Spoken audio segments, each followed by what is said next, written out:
also announced a policy in oil palm plantation. Okay.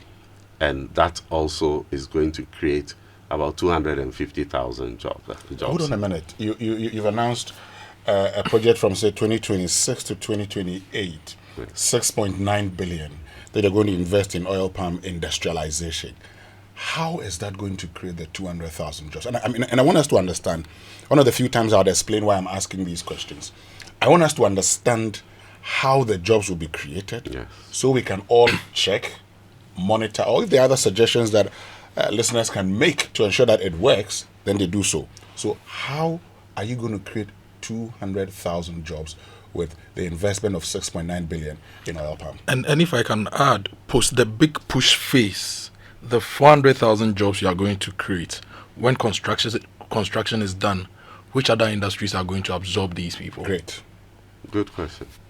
Now, to the question on the oil palm, we have done a lot of work on this, including site visitation. In fact, the finance minister led us to Benso oil palm plantation, and we went there to understand firsthand what is really happening.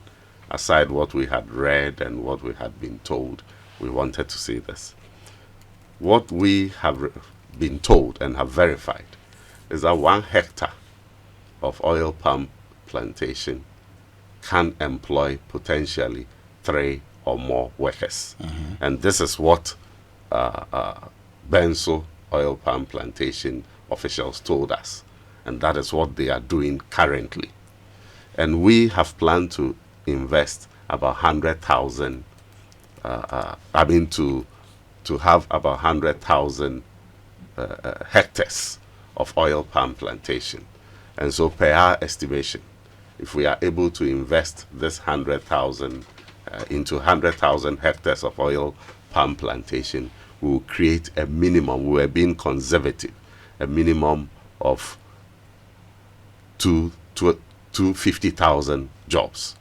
That is 2.5 times the number of hectares that we are doing.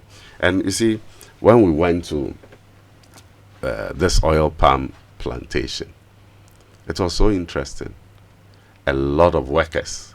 They even had people who had worked as picking loose palm fruits, and they have done that job for 6 years, 7 years. So minister asked them, are you happy doing this? Are you earning enough? They said, oh yes, we are earning enough. We are happy. There are some graduates who did agric in some of our institutions that are working there.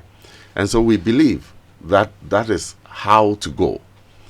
A lot of people are thinking that, oh, you are spending so much on oil palm. Why won't you distribute this money to farmers, many farmers to benefit? We have tried that approach several years. Every year we buy fertilizer and distribute to farmers. We buy seedlings and distribute. We do this. It is not yielding the results that we need. We are not saying we'll stop doing that. Ministry of Food and Agriculture has their core mandate and their budget already.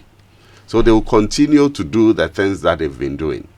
We have introduced this as a new focus.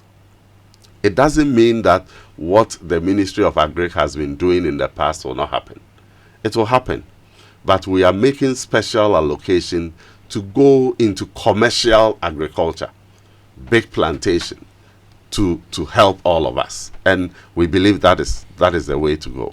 Look, one thing we also realize, and that is also when it comes to the implementation, the agric minister and their experts will explain this more. But there are outgrower farmers in BOP and its enclave. And what they do, in fact, a number of them came to testify to the minister and myself and the team that attended. that they have invested in this oil palm plantation. Okay. You have about an acre or 2 acres or 3 acres of land. You make it available, and then you plant this palm. They even allow the BOP to manage it for them. And every month, they said they earn a minimum of 2,500 cedis. Great. Now, the point you make, for instance, if you look at the Ben soil palm plantation, the total area currently under cultivation It's 6,799 hectares. That yes, is true. and they have 4,738 hectares with mature oil palms. Yeah. For purposes of analysis, let me take the 4,700. Let's use the 6,000. No, let's just use the 4,000. Let's use the lower figure for purposes of analysis. Use the 6,000. Now, the current employees full time is 500, with contract staff about 1,580, 1,580. Making 2,080. making 2,080. Per your analysis, 1 hectare should give you 3 employees. So if we use 4,700 and you multiply that by 3, or let's say we do your 2, it takes us to in excess of 9,000. But that's not the number that Benso has. So how sure are we that by just cultivating 100,000 hectares, we're going to be creating the 250,000 jobs that you talk about? Before Honorable answers, if you use the 6,000, you are going to get the 3. Okay. But this is not permanent employees. Exactly. You only have 500 permanent employees and 1,500 contract workers. How does this create livable, sustainable jobs? How does this guarantee 400,000 livable, sustainable jobs? Good. I started by telling you that we had people, and these are on videos, who testified, who told us that they've been picking palm fruits for 6 years. For 6 years, they've been doing this job, and they are happy doing it. There are people who started by going into this palm plantation. They were doing it themselves with their children. Their children are now in universities, and others, they are also aging. And so they told us, look, we are not able to do it ourselves now. So we cede it to the plantation. They bring their workers. They hire people, not permanent workers. They just hire people to come and work on the farm. They pay them.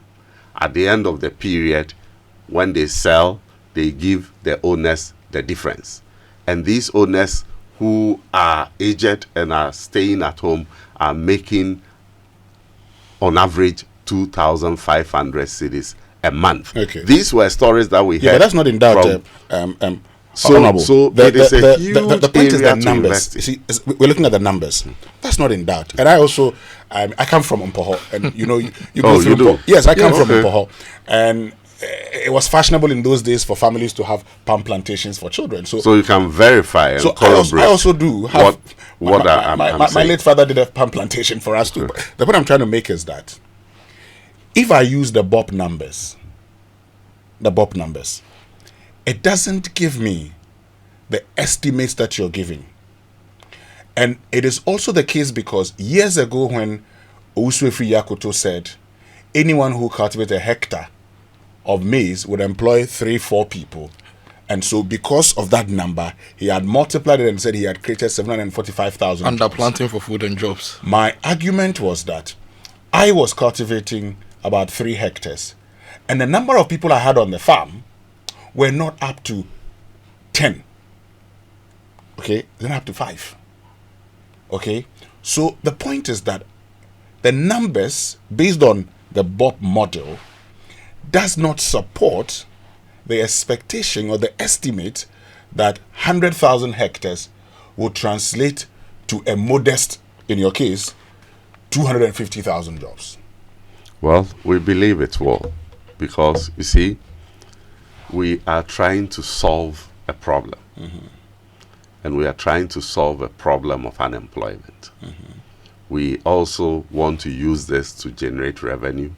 We can export it for, so yes, there can be other models that will employ less. But we are deliberate about this. Because look, it is not everybody that can be employed by government. That is not possible. It is important we make that statement forcefully. Today, public sector workers are less than 1 million, but they take about 47% of our tax revenue. The remaining 33 million people plus the 1 million public sector workers have to share the remaining 53% of our. So the way to go is to create opportunities for people to do this.